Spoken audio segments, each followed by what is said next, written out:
हम मैंडलीव आवर्त सारणी के गुण और दोष पढ़ेंगे।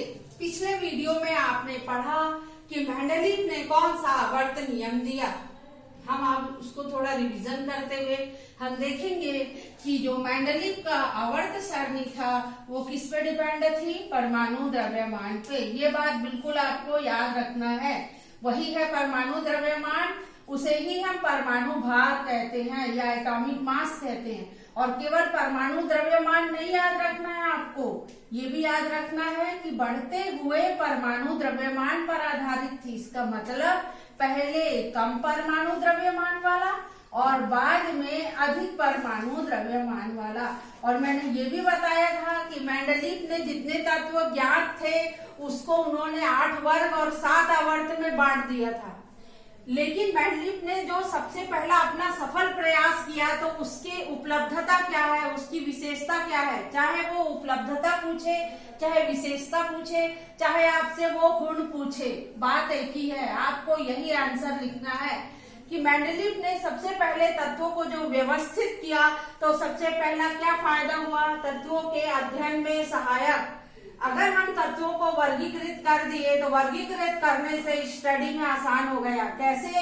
अगर आपको किसी भी समूह के एक तत्व का गुण पता है तो इस समूह के अन्य तत्वों की जानकारी ले सकते हो, जैसे lithium, sodium, potassium, rubidium, caesium, ये सब समूह फर्स्ट के तत्व है। अगर आपको इसका गुण पता है तो आप इसके गुण में बता सकते हो। अलग अलग आपको याद करने की जरूरत नहीं है।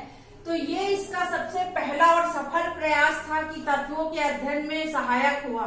दूसरा, जब मैंडलीव अपनी आवर्त सारणी बना रहे थे तो उन्होंने कुछ जगह को रिक्त छोड़ दिया। ये देखो इस प्रकार से, जैसे ये इसकी सारणी थी और जब इसने इसमें तत्वों को व्यवस्थित किया तो इस प्रकार से कुछ जगह उन्होंने छोड़ दिया। तो कई लोगों ने इसकी आलोचना की कि ये जगह आपने क्यों छोड़ा, पर उन्होंने भविष्यवाणी की थी कि भविष्य में इस जैसे गुण वाले तत्व होंगे और उनकी भविष्यवाणी सही साबित हुई। उन्होंने उस तत्व को नाम दिया एका बोरान, एका एल्यूमिनियम और एका सिलिकॉन। और उन्होंने क्या किया, इनके गुण भी बताए कि भविष्य में जब ये एका बोरान, एका एल्यूमिनियम और एका सिलिकॉन खोजे जाएंगे तो उनके गुण ऐसे ऐसे होंगे। और वास्तव में जब खोजा गया स्कैंडियम, गैलियम और जर्मेनियम को तो ये पाया गया कि इनके गुण मैंडलीव के द्वारा बताए हुए गुण के समान है। तो इस तरह मैंडलीव की आवर्त सारणी नए तत्वों की खोज में सहायक हुई। मैंडलीव की आवर्त सारणी से हम परमाणु भार भी ज्ञात कर सकते हैं। परमाणु भार ज्ञात करने के लिए हमको उसका तुल्यांकी भार में संयोजकता का गुणा करना पड़ता है। और संयोजकता आपको कैसे ज्ञात होगी, तो सारणी देखकर आपको संयोजकता ज्ञात हो जाएगी। इस तरह ये मैंडलीव आवर्त सारणी की विशेषताएं हैं। परंतु मैंडलीव आवर्त सारणी के कुछ दोष भी हैं। अब हम इन दोषों को पढ़ेंगे। अब हम पढ़ेंगे मैंडलीव आवर्त सारणी के दोष। मैंडलीव आवर्त सारणी का सबसे बड़ा दोष यह था हाइड्रोजन का स्थान।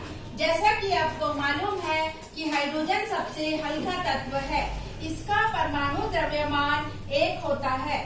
तो हाइड्रोजन का परमाणु द्रव्यमान 1 होता है, पर अगर आप देखें कि जैसे कि हाइड्रोजन 2 भार वाला भी होता है और 3 भार वाला भी, ये समस्थानिक कहलाते। और हाइड्रोजन के जो गुण होते हैं वो फर्स्ट समूह से भी मिलते हैं और वो 7 समूह से भी मिलते हैं। अब जब एक तत्व है और उसके गुण दोनों समूह से मिलते हैं तो आप उन तत्वों को कहाँ रखोगे? एक तत्व को हम 2 जगह नहीं दे सकते। तो हाइड्रोजन का स्थान जो था मैंडलीव आवर्त सारणी में निश्चित नहीं था कि उसे फर्स्ट में रखा जाए कि 7 में रखा जाए। और उन्होंने दूसरी गलती क्या की कि भारी तत्वों को हल्के तत्वों से पहले रखा। देखिए, मैं आपको बार बार बता चुकी हूँ कि सारणी बढ़ते हुए परमाणु द्रव्यमान पर आधारित है, यानी कि पहले कम भार वाला होगा और बाद में अधिक भार वाला। पर आप इन 2 तत्वों को देखिए, आर्गन का भार है 39.9 और पोटेशियम का भार है 39.1। अब बताइए पहले किसको आना चाहिए? चूंकि इसका परमाणु भार कम है तो ये पहले आना चाहिए और ये बाद में। लेकिन उन्होंने सारणी में इसको पहले रखा और इसको बाद बाद में। तो अधिक परमाणु भार वाले को कम परमाणु भार वाले से पहले रख दिया। और तीसरा दोष था इनका भिन्न भिन्न गुण वाले तत्वों को एक साथ रखना। कैसे? तो ये देखिए, लिथियम, सोडियम, पोटेशियम, ये है क्षार धातु। इन्होंने इसके साथ रख दिया कॉपर, सिल्वर और गोल्ड को। इसे कहते हैं हम सिक्का धातु। दोनों के गुणों में कहीं से कहीं तक कोई समानता नहीं है। ये अत्यंत क्रियाशील है, नरम है। सोडियम को मिट्टी तेल में रखते हैं, जबकि सिल्वर और गोल्ड जो होते हैं वो उत्कृष्ट धातु के अंतर्गत आती है। तो उन्होंने क्या किया? भिन्न भिन्न गुण वाले तत्वों को एक साथ रख दिया। चौथी गलती, समान गुण वाले तत्वों को उन्होंने अलग कर दिया। जैसे सिल्वर, गोल्ड और प्लेटिनम, इन दोनों के गुण आपस में मिलते, अलग कर दिया। कॉपर और मरकरी, इन दोनों के गुण मिलते, अलग कर दिया। और पांचवा, दुर्लभ मृदा तत्वों का स्थान। मेंडलीव ने जो अपनी आवर्त सारणी बनाई उसमें उन्होंने वर्ग और आवर्त बनाए, पर इसमें उन्होंने दुर्लभ मृदा तत्व का कोई जगह निश्चित नहीं किया। और छठवा है समस्थानिकों का स्थान। जैसे कि हाइड्रोजन के 3 समस्थानिक है,